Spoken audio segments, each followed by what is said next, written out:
My dad started out as a landscaper. I grew up helping him, sort of doing the same things I'm doing now. We learned to work hard and that it was important to work and be proud of what you're able to do. Laboring long days for just over minimum wage leaves Sharon Gardner desperately short of both money and time.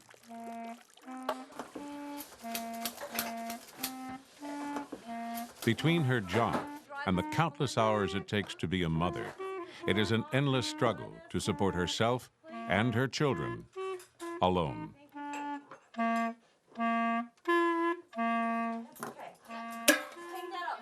I can let go of the anger about my marriage ending. I'm participating in a workforce program through social services in order to receive some financial assistance. Going and asking for food stamps or Medicaid, it feels bad. It feels really bad. I can't make it on what I'm making with landscaping, but it's the only job I can do for right now. It works because I have done it. I have paid for their medical and for their food, and we didn't have anything. It took every dime to pay for childcare so that I could get a job, and then the car would break down, and I'd have no money to fix the car with, and then no way to work, and I'd have to walk to work. Well, it's definitely a struggle from day to day. Got some big pieces of chicken in it. We ate a lot of bologna sandwiches, a lot of peanut butter sandwiches, and I saw my kids get underweight. And when you see your kids underweight, then that makes you not afraid, not ashamed to ask for someone's help.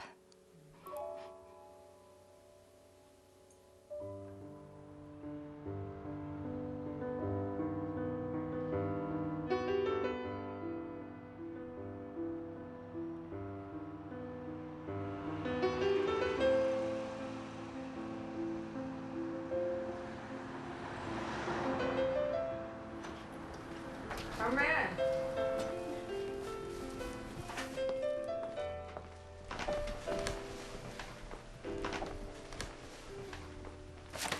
I tried to give you enough juice so the children will have snacks. And thank you. You know, these come in handy. I feel bad. I'm like, I'm working. I shouldn't have to come to get a handout. I should be able to go to the store, you know, and buy what we need. And you look at your paycheck and you have all these intentions of what you would like to do or what you could do, and then you don't have the money to do it, and then I have to end up here, you know, getting it from Sister Grace because you know the kids have to eat and you do need food. So you have to put pride aside and say, well, Sister Grace, I'm in need. Can you help me this month? And then, you know, I have to come and do this. Alexis Bond has a full-time job answering telephones at the New Jersey State Courthouse. You got more? Her husband, James, works 10 hours a day in a hot and noisy hospital kitchen. In spite of their 2 full-time incomes, the family is often short on food, clothing, and other basic necessities. A devastating period of unemployment several years ago has left them reeling to this day. I was on the job for 8.5 years. The facility I was working at shut down. I didn't find a job right away. And then 1 week went by, and then 2 weeks, then a month, and 2 months.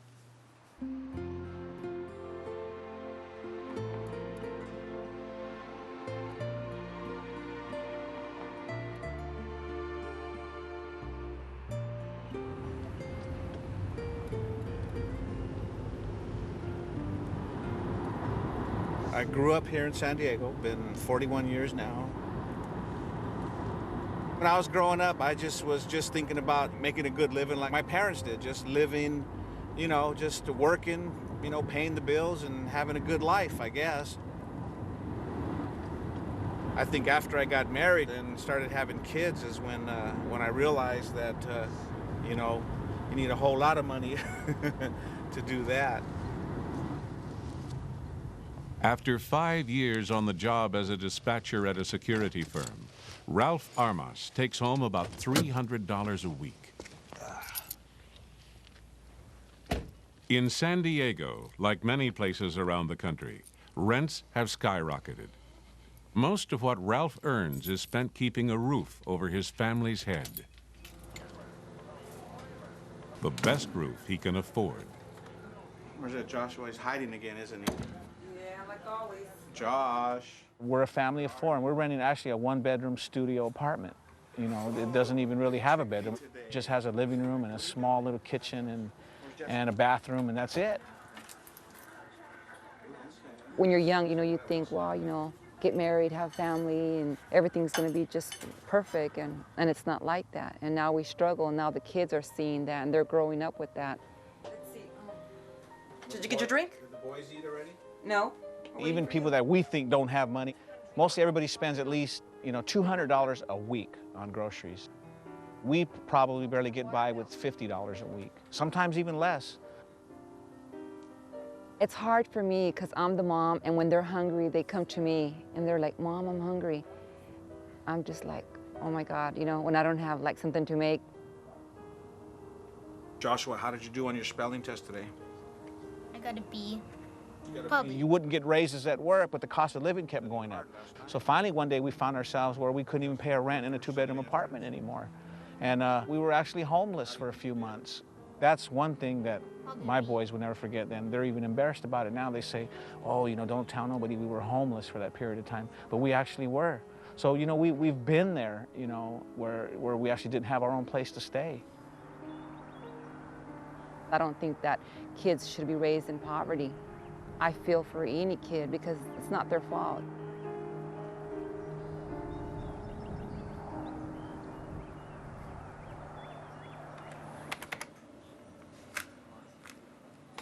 I don't have health insurance. My work offers it, but I don't have it because it would cost me about $180 each month out of my paycheck.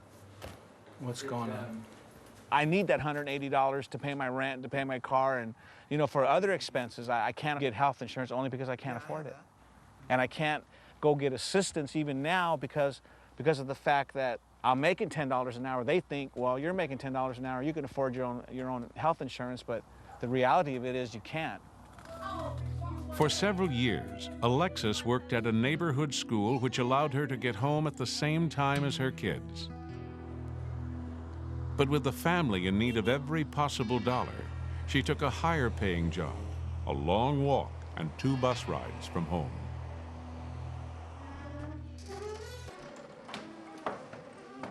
Now, the children must come home to an empty apartment.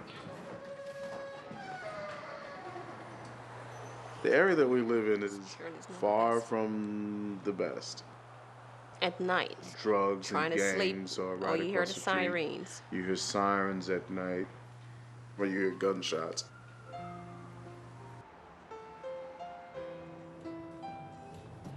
Say hi, fire hydrant. Say hi, lights. You almost become a prisoner in your house because you don't spend time outside. You don't spend time in the community because of the safety issue. See the green bush and the tree with no leaves. Oftentimes they say, Mommy, when are we gonna move? Mommy, when are we gonna find a better place to move?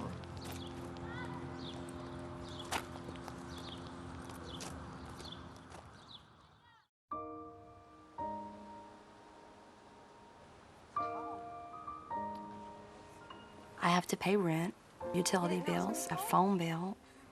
The biggest bill I have is food. And even though I get food stamps, we're out of food stamps by the 2nd week. So I have to make choices.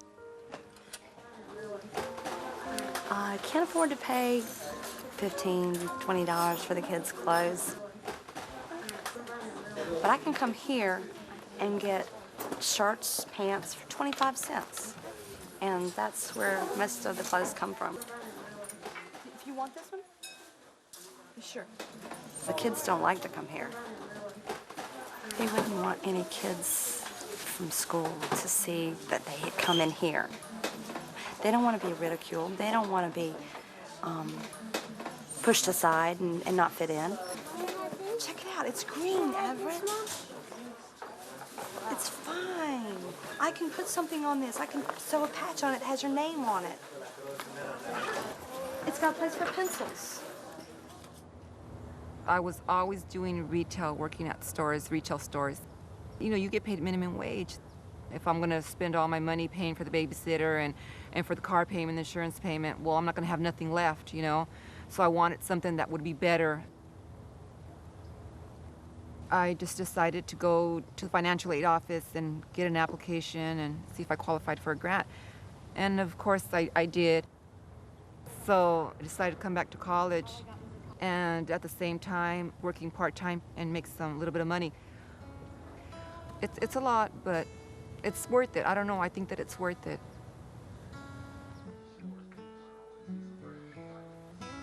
Right now, you know, we struggle, but I know that once I get a better paying job, it's gonna be a lot easier for me and our family financially.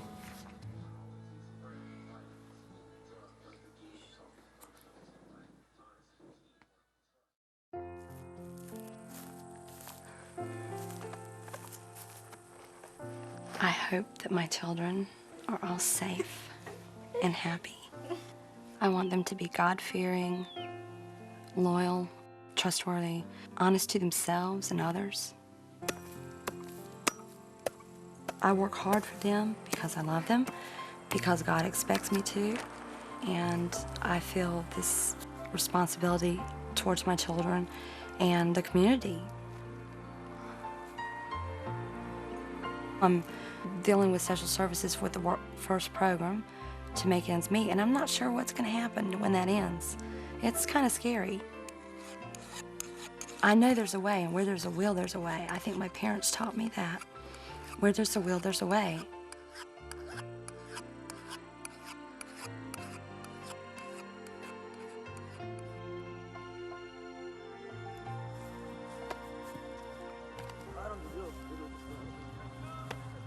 We keep telling the kids it's going to get better, and that's what I'm hoping for, that things will get better, you know, because we tell our kids that, and they're believing our word. They're believing us. Throw them some good ones, Jess. We've had like hard times, and we'll just sit and talk, and we say, let's do it for the kids. You know, whatever we do, let's do it for the kids.